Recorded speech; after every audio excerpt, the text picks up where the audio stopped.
The cruelest betrayal is never the one the world sees. It is the one that steals your future while smiling across your dinner table.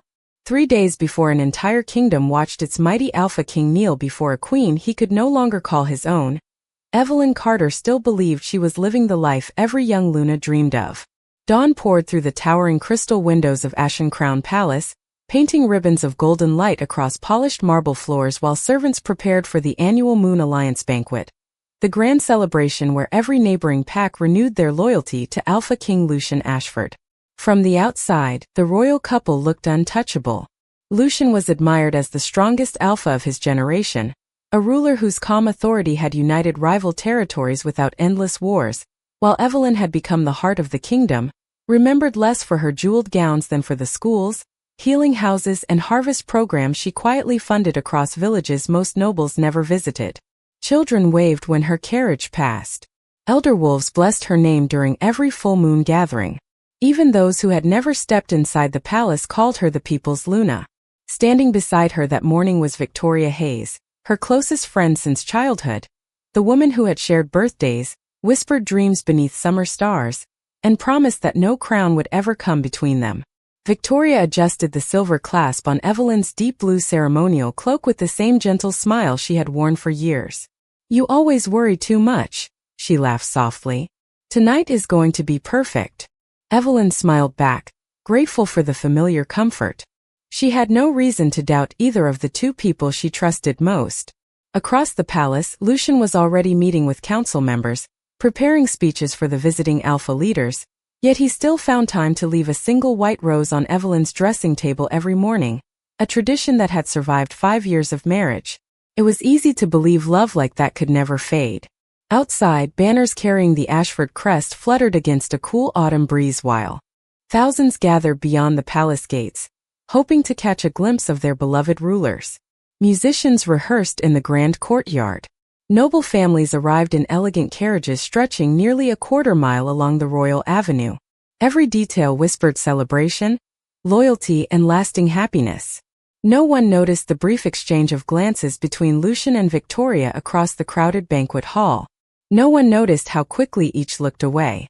And certainly no one, not even Evelyn, could have imagined that before another sunrise, the perfect kingdom would begin collapsing from a betrayal that had been hiding in plain sight all along.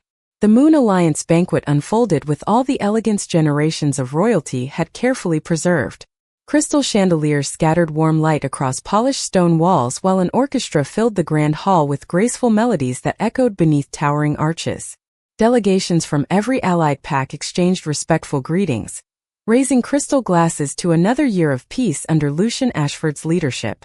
Evelyn moved through the celebration with effortless kindness, stopping to speak with elderly council members, thanking young guards for their service, and kneeling beside a little girl who shyly offered her a bouquet of late autumn flowers gathered from her family's farm.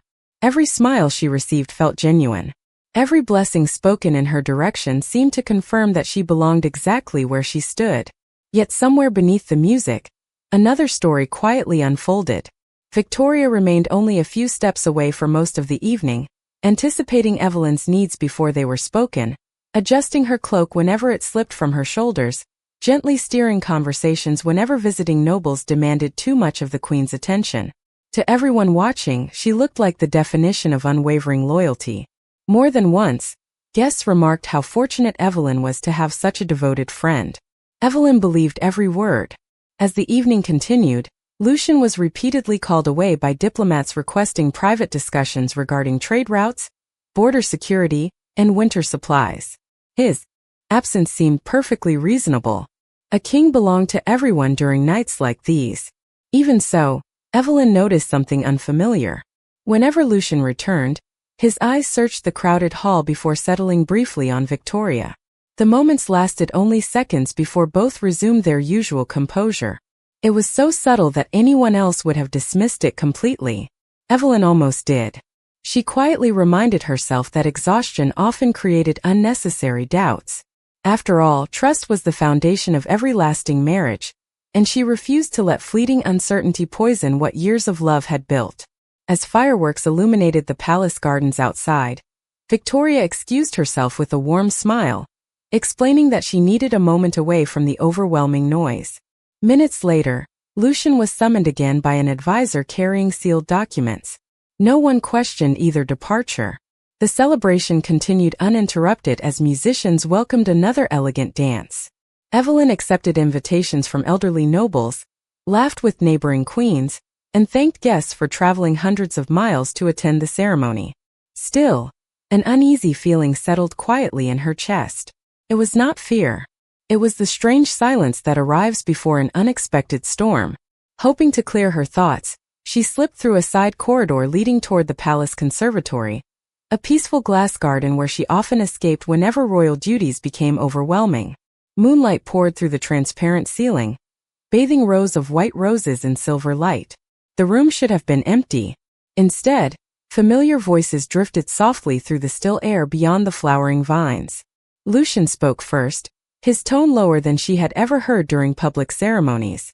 Victoria answered almost immediately, her voice carrying the confidence of someone who no longer feared being discovered. Evelyn froze before taking another step. Her heartbeat echoed louder than the distant music behind her. She could not yet see their faces through the climbing roses, but for the first time in many years, certainty slipped from her hands, replaced by a question she never imagined she would have to ask herself. What if the people she trusted most had been keeping the same secret all along? For a single endless moment, Evelyn could not make herself breathe. Hidden behind a curtain of white climbing roses, she remained perfectly still as the conversation continued only a few feet away. There was no dramatic confession, no raised voices, only the quiet familiarity of two people who had shared far more than simple friendship. Lucian spoke with a softness she had not heard in months. Victoria answered with effortless confidence, reminding him that soon they would no longer need to hide brief conversations in forgotten corners of the palace. The words settled over Evelyn like winter frost.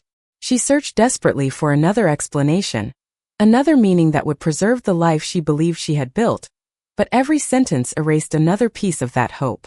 Then Lucian quietly admitted that he had delayed making difficult decisions because he feared hurting Evelyn more than facing the judgment of the council. Victoria gently replied that kindness could not change the truth forever. Silence followed before Lucian reached for her hand, a simple gesture that carried more weight than any declaration ever could. Evelyn stepped backward before either of them noticed her presence. Her heartbeat echoed through her chest so loudly that she feared the entire palace might hear it. Somehow she crossed the conservatory without making a sound. Somehow she returned to the banquet hall wearing the same graceful smile expected of a queen. Guests greeted her with admiration, completely unaware that the world beneath her feet had already begun to disappear. She thanked ambassadors for their gifts, congratulated newly married couples from neighboring packs, and even shared a quiet laugh with elderly nobles who praised the strength of the royal marriage. Every compliment became another quiet reminder of a happiness that no longer existed. Across the room, Lucian eventually returned as though nothing had happened. Victoria followed several minutes later carrying the same warm smile she had worn all evening. Neither betrayed panic. Neither appeared ashamed. They simply resumed their places beside Evelyn with practiced ease, trusting that appearances would protect the truth a little longer. For the first time since becoming Luna, Evelyn noticed how many carefully rehearsed moments had probably passed unnoticed before tonight. Every delayed meeting, every unexplained absence, every glance exchanged across crowded rooms suddenly rearranged themselves into a pattern she could no longer ignore. Yet she refused to create a public scene. The kingdom deserved peace, even if her own heart had lost it. When the final toast of the evening echoed through the grand hall, Evelyn lifted her crystal glass beside Lucian with steady hands while thousands celebrated the future of the crown. Only she understood the painful irony hidden inside that moment. Long after the last guests departed and the palace corridors fell silent, she entered the royal bedchamber alone. On the polished table rested the familiar white rose Lucian had left that morning, once a symbol of unwavering devotion. She looked at it for several seconds before quietly placing it inside the fireplace, watching the petals curl into gray ash without a single tear falling from her eyes. Something had ended that night, but something else, something far stronger than heartbreak, had begun awakening within her. The following morning arrived wrapped in quiet gray clouds that softened the palace towers and muted the sounds of another busy day. Servants hurried through polished corridors preparing breakfast, council members gathered for scheduled meetings, and messengers arrived carrying reports from distant packs. Yet none of them realized that the woman they greeted with respectful bows had already made the most difficult decision of her life. Evelyn carried herself with the same calm dignity she had always shown, speaking gently to every servant and thanking every guard who opened a door. But inside her heart something had changed forever. She no longer searched for explanations. She no longer hoped she had misunderstood. Instead, she watched carefully, noticing details she had overlooked for months. Every glance between Lucian and Victoria, every convenient excuse, every carefully timed absence quietly confirmed the truth. By late afternoon, Evelyn requested permission to spend several days visiting the northern healing villages, something she often did to inspect charitable projects personally. Lucian agreed without hesitation, even thanking her for continuing her tireless work despite the demands of royal life. His kindness sounded sincere enough that anyone listening would have admired him. Evelyn simply nodded, wondering how someone could sound so genuine while hiding so much. Before sunset she departed with only a small escort, choosing a familiar mountain road that overlooked endless forests painted with the warm colors of late autumn. Hours later, after dismissing her guards to rest at a nearby traveler's lodge, she continued alone toward an ancient stone chapel that had long been abandoned by the royal court but remained sacred to wandering historians. She needed silence more than comfort. As moonlight filtered through broken stained glass, Evelyn quietly removed the silver Luna crown from her head and placed it upon the weathered altar. For several long moments she simply stared at it, remembering the promise she had made years ago to protect both her mate and her people with unwavering loyalty. Tears threatened to fall but never did. Instead, she whispered only one sentence into the empty chapel. "If I have lost the life I believed was mine, then show me the life I was truly meant to live." The words had barely faded when the heavy wooden doors slowly opened behind her. Startled, Evelyn turned to see 6 strangers entering the ancient chapel dressed in deep midnight blue cloaks embroidered with a crest she had never seen before, a silver phoenix rising beneath a full moon. They did not draw weapons. They did not speak immediately. Instead, every one of them lowered to one knee in perfect silence. An older gentleman with silver hair finally lifted his eyes, emotion visible across his weathered face. "Your Majesty," he said with quiet reverence, "for 18 years we have searched every kingdom, every mountain, and every forgotten village for the rightful heir of the kingdom of Valerian. We were beginning to fear we had failed our queen forever." Evelyn stared at the strangers in disbelief, instinctively taking a step backward. "You have mistaken me for someone else," she answered softly. The elderly man slowly reached into his cloak and unfolded a faded portrait protected inside a leather case. It showed a young queen with the same bright eyes, the same graceful smile, and the same small crescent-shaped birthmark beneath her left wrist that Evelyn had carried since birth. At that moment, the world she had lost no longer seemed like the end of her story. It felt like the first page of a far greater destiny. Evelyn remained motionless as the elderly gentleman carefully placed the portrait into her hands. Every familiar feature reflected back at her like a forgotten memory she had never lived. The crescent-shaped birthmark beneath the queen's left wrist matched her own perfectly, a detail impossible to dismiss as coincidence. Before she could gather another question, the man introduced himself as Chancellor Nathaniel Brooks, the last surviving advisor of the Kingdom of Valerian. He explained that 18 years earlier, the royal family had hidden their infant daughter after a political conspiracy threatened the crown. To protect the rightful heir, a handful of loyal guardians had secretly carried the child beyond the borders of Valerian, entrusting her to a family whose identity remained known only to a select few. They believed she would someday be found when the kingdom was finally safe again.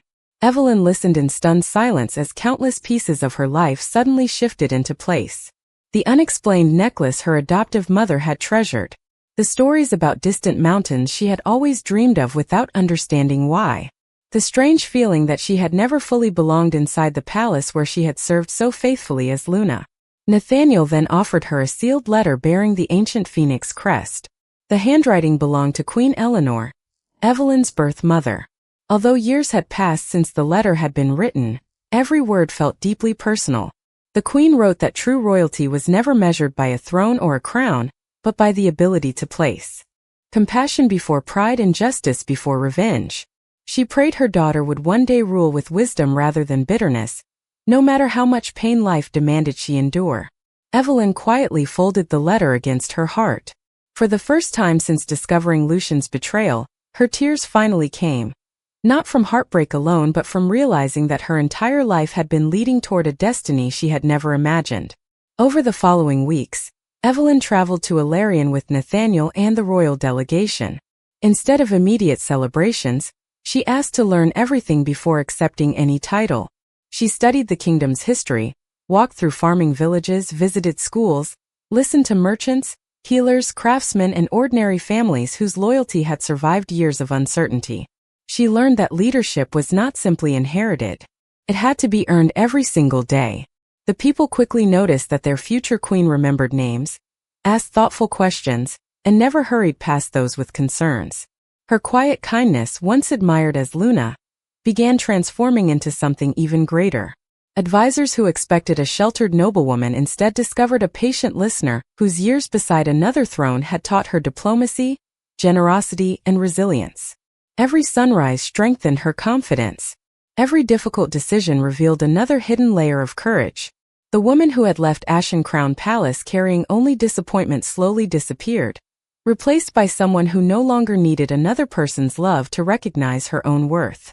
By the first snowfall of winter, the royal council unanimously proclaimed that the kingdom of Illyrian had finally found its rightful sovereign. As the ancient phoenix banner rose above the castle towers once again, Evelyn accepted the ceremonial crown with steady hands, silently promising herself that she would build a kingdom remembered not for power alone, but for grace, fairness, and hope. Winter settled over two kingdoms traveling in opposite directions. In Illyrian, fresh banners bearing the silver phoenix fluttered above busy marketplaces as merchants returned, farms expanded, and neighboring rulers sought alliances with the young queen whose wisdom seemed to restore hope wherever she traveled. Evelyn refused to govern from behind palace walls. Nearly every week she rode through villages with only a modest escort, listening more than speaking, learning the names of blacksmiths, teachers, physicians, and children who dreamed of brighter futures. The people admired her because she remembered every promise she made and quietly fulfilled it.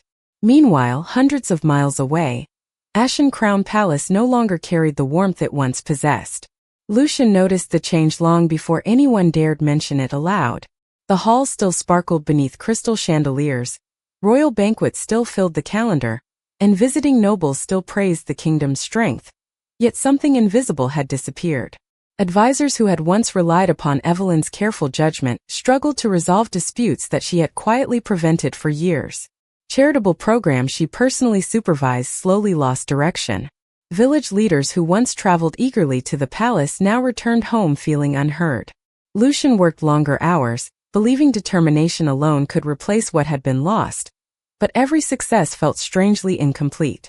Victoria, now constantly at his side, encouraged grand celebrations, expensive renovations, and impressive ceremonies designed to reassure both the court and neighboring pacts that nothing had changed. Yet the more attention she sought, the more restless the kingdom became. Ordinary people had respected Evelyn because they believed she genuinely cared for them. Respect could not be recreated through appearances alone. During one council meeting, an elderly advisor quietly placed several reports before the king. Trade with eastern provinces had slowed. Volunteer healers requested additional support. Several allied pack leaders politely declined invitations they had never refused before. None of the problems threatened disaster by themselves, but together they revealed a pattern Lucian could no longer ignore. Late that evening, he wandered alone through the palace gardens where Evelyn had once spent countless afternoons, planning schools and harvest festivals. The white roses had begun blooming again despite the cold season, carefully tended by gardeners who still remembered her instructions. One elderly groundskeeper hesitated before speaking. "Your Majesty, forgive an old man for saying this, but flowers grow best where they are loved every day." The simple sentence lingered long after the gardener walked away. For the first time, Lucian allowed himself to admit a truth he had avoided for months. He had mistaken loyalty for permanence. He had believed Evelyn would always remain beside him because she always had before. Now every quiet hallway, every unfinished charitable project, and every grateful letter still arriving in her name reminded him that the strongest foundation of his kingdom had never been his crown alone. It had been the woman whose steady compassion had united hearts, while he focused on ruling territories.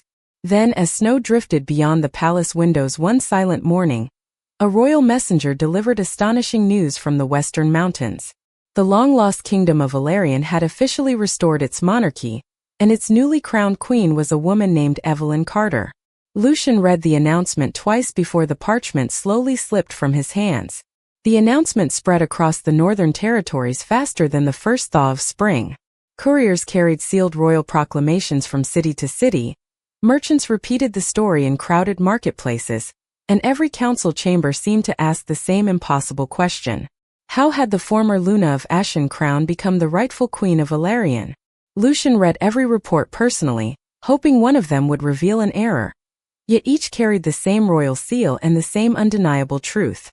Evelyn Carter had been crowned before thousands beneath the silver phoenix banner, welcomed not as a guest or an ally, but as the legitimate sovereign of an ancient kingdom. Victoria dismissed the news with an uneasy smile, insisting that distant kingdoms often exaggerated ceremonies to strengthen political influence. She encouraged Lucian to ignore the rumors and focus on his own realm. But the royal council reached a different conclusion. Valerian controlled valuable mountain trade routes that connected eastern and western territories, making its renewed monarchy impossible to overlook. Within days, neighboring rulers requested a formal summit to establish diplomatic relations with the newly restored kingdom. As Alpha King, Lucian could not refuse. The journey to Valerian lasted 4 days across winding mountain roads where melting snow revealed fresh fields of wildflowers beneath towering pines. Every mile gave Lucian more time to remember moments he had tried to bury beneath royal duties. He remembered Evelyn patiently teaching village children to read while he attended military briefings. He remembered harvest festivals she had organized without seeking recognition. He remembered how every servant smiled more easily whenever she entered a room. Those memories no longer felt ordinary. They felt irreplaceable. Upon reaching the capital, the delegation was greeted by disciplined royal guards wearing midnight blue cloaks embroidered with silver phoenixes. The city itself astonished every visitor. Streets were clean, gardens flourished despite the high mountain climate, and merchants greeted travelers with genuine warmth rather than rehearsed ceremony. Prosperity did not appear forced. It seemed to grow naturally from trust. Even seasoned diplomats quietly admitted they had rarely seen a kingdom transformed so quickly. Victoria remained unusually silent as they entered the palace. Every elegant hallway displayed portraits of Valerian's former rulers, alongside newly commissioned paintings, celebrating the kingdom's rebirth. At the center of the grand audience chamber stood an elevated throne carved from white stone and polished silverwood, illuminated by afternoon sunlight pouring through enormous stained glass windows. Musicians fell silent as the royal herald struck the marble floor with a ceremonial staff. Every noble, ambassador, and visiting ruler respectfully turned toward the throne. Lucian instinctively lifted his eyes, and the world around him seemed to disappear. Evelyn entered with calm, measured steps, wearing a white and silver gown beneath a graceful royal cloak fastened by the ancient phoenix crest. The crown resting upon her head did not make her appear more powerful. It simply revealed the quiet strength that had always existed within her. She acknowledged every guest with composed dignity before taking her place upon the throne. When her eyes finally met Lucian's across the vast chamber, there was no anger, no triumph, and no bitterness. There was only serene confidence, the unmistakable expression of a woman who no longer needed anyone else's approval to understand exactly who she was. The royal herald formally opened the summit, inviting each ruler to present matters of trade, security, and future cooperation. One by one, kings, queens, and council leaders addressed the throne before receiving Queen Evelyn's thoughtful replies. She listened without interruption, asked careful questions, and offered balanced solutions that earned quiet nods of respect throughout the magnificent chamber. Lucian watched every exchange in silence. This was not the uncertain woman who had once questioned whether she was worthy of standing beside him. This was a sovereign whose confidence came not from admiration, but from wisdom earned through hardship. When the final petition had been resolved, Chancellor Nathaniel stepped forward and announced that any remaining matters could now be presented before the royal court. An unexpected silence settled across the chamber. Lucian slowly rose from his seat. Every pair of eyes followed him as he walked across the polished marble floor toward the foot of Evelyn's throne. Victoria's face lost its color as she realized what he intended to do. Several advisors exchanged uncertain glances, unsure whether they were about to witness a political dispute or an unprecedented moment in royal history. Lucian stopped several feet before the throne. For a long moment he simply looked at Evelyn, searching her calm expression for even the smallest trace of the woman he had once known. Instead he saw someone transformed by purpose rather than pain. His voice, when it finally came, carried none of the commanding certainty that had once defined him. "Your Majesty," he said quietly, "before I speak as a king, I must first speak as a man who failed someone who deserved far better." The chamber remained completely still. Lucian lowered his head and, in one deliberate motion, bent down onto one knee before the throne. A collective gasp swept through the assembled rulers. Never in living memory had an alpha king voluntarily humbled himself before another sovereign in such a deeply personal way. Yet Lucian remained there without hesitation. "I believed that power could repair every mistake," he continued. "I believed loyalty would always wait for me. I confused forgiveness with certainty and took your trust for granted. By the time I understood what I had thrown away, you had already become everything I should have protected." Evelyn regarded him quietly, her expression neither cold nor triumphant. She did not rush to answer. She allowed the silence to remind everyone present that true authority never needed to raise its voice. Finally she spoke with calm clarity. "King Lucian, every choice shapes the future long before its consequences arrive. The greatest losses are rarely sudden. They are created one decision at a time." Lucian closed his eyes briefly, accepting every word without argument. Evelyn then rose gracefully from her throne and descended the steps until she stood before him. "I do not carry hatred," she said gently. "Hatred would only keep me chained to yesterday. But forgiveness does not erase responsibility, and peace does not require returning to the life that was broken." Her words echoed through the grand hall with quiet strength. In that moment, every ruler present understood that the woman standing before them had achieved a victory greater than revenge. She had reclaimed herself, and no apology, no title, and no memory could ever take that away again. Lucian slowly rose to his feet, not because his burden had become lighter, but because he finally understood that some mistakes could never be undone by a single apology. He bowed respectfully one last time before returning to his delegation without another word. No one in the chamber mocked him. No one celebrated his regret. The silence itself carried more weight than any judgment ever could. Victoria stood frozen near the back of the royal court, avoiding every curious glance that drifted in her direction. For the first time since arriving in Ilarion, she realized that influence built upon broken trust could never endure. Titles could be granted, admiration could be borrowed, but genuine respect had to be earned. Queen Evelyn returned to her throne with the same quiet grace that had defined every decision she had made since reclaiming her birthright. She offered friendship between the two kingdoms, approved new trade agreements that would benefit families on both sides of the mountains, and welcomed cooperation without allowing personal history to interfere with justice. The gathered rulers watched with growing admiration. They had expected anger. They had expected revenge. Instead, they witnessed the rare strength of a leader who placed the future above resentment. Months passed, and the alliance between Ilarion and Ashen Crown gradually brought prosperity to both realms. Farmers exchanged harvest techniques, merchants opened new trade routes, and students traveled freely between the kingdoms to learn from one another. Lucian honored every agreement with unwavering respect, determined to become a wiser ruler than the man he had once been. Although the distance between them remained, he never again allowed pride to guide his choices. Evelyn continued leading Ilarion with compassion that reached every village beneath the Silver Mountains. Children who had never known fear laughed in newly built schools, families received support during difficult winters, and the kingdom flourished because its queen remembered what it felt like to lose everything. Her greatest victory had never been discovering a hidden crown. It had been refusing to let betrayal define the rest of her life. On quiet evenings, she sometimes stood upon the palace balcony overlooking the valleys below, watching the setting sun paint the horizon in gold and crimson. She no longer wondered why the past had unfolded the way it had.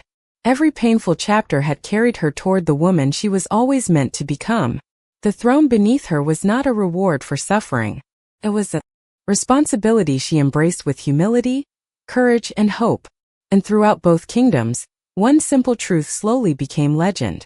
A heart betrayed may break for a season, but a soul that chooses dignity over bitterness can rise higher than anyone ever believed possible.